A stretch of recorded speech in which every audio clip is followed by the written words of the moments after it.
Forks ಪ್ರಕರಣ ಮುಚ್ಚಿ ಹಾಕುವ ಯತ್ನ ನಡೆದಿದೆ. ಮುರುಘಾಶ್ರೀ 1ನೇ ಫೋಕ್ಸ್ ಕೇಸ್ಗೆ ಸಂಬಂಧಿಸಿದಂತೆ ಪ್ರಕರಣ ಮುಚ್ಚಿ ಹಾಕಲು ಸಂತ್ರಸ್ತ ಬಾಲಕಿಯನ್ನು ಹಣದಿಂದ ಕೊಳ್ಳುವ ಯತ್ನ ನಡೆಯುತ್ತಿದೆ ಎಂದು ಮೈಸೂರಿನ ಒಡನಾಡಿ ಸಂಸ್ಥೆ ಸ್ಟಾಂತಿ ಆರೋಪಿಸಿದ್ದಾರೆ. ಚಿತ್ರದುರ್ಗದಲ್ಲಿ ಮಾಧ್ಯಮಗಳೊಂದಿಗೆ ಮಾತನಾಡಿದರು.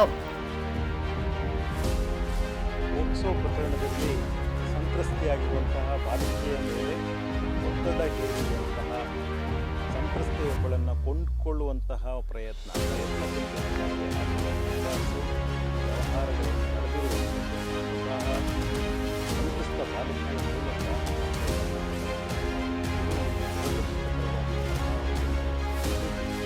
ಪೋಕ್ಸೋ ಪ್ರಕರಣಗಳನ್ನು ಮೂರುಬಾರಿ ಮಾಡುವ ಎಷ್ಟೊಂದು ನಾವು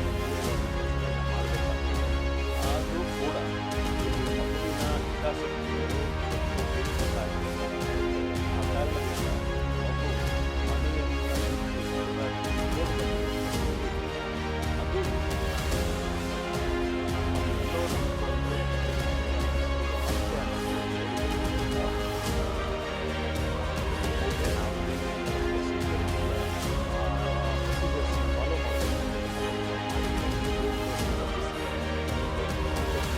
ಹಣಕಾಸು ವ್ಯವಹಾರ ನಡೆದಿರುವುದು ನಮ್ಮ ಗಮನಕ್ಕೆ ಬಂದಿದೆ. ಫೋಕ್ಸ್ ಕೇಸ್ನಲ್ಲಿ ಮಗುವಿನ ಹಿತಾಸಕ್ತಿ ಧೂಳಿಪಟವಾಗಿದೆ. ಮಗು ನಡುರಾತ್ರಿ ಮನೆ ಬಿಟ್ಟು ಓಡಿ ಬಂದಿದೆ. ಇದನ್ನೆಲ್ಲವನ್ನು ಸಿಡಬ್ಲ್ಯೂಯುಸಿ ಗಮನಕ್ಕೆ ತಂದಿದ್ದೇವೆ ಎಂದರು.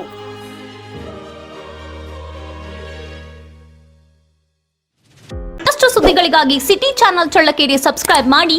ನಮ್ಮ ಚಳ್ಳಕೆರೆ ಟಿವಿಯನ್ನು ಪ್ರತಿದಿನ ಸಂಜೆ 8 ಗಂಟೆಗೆ ವೀಕ್ಷಿಸಿ.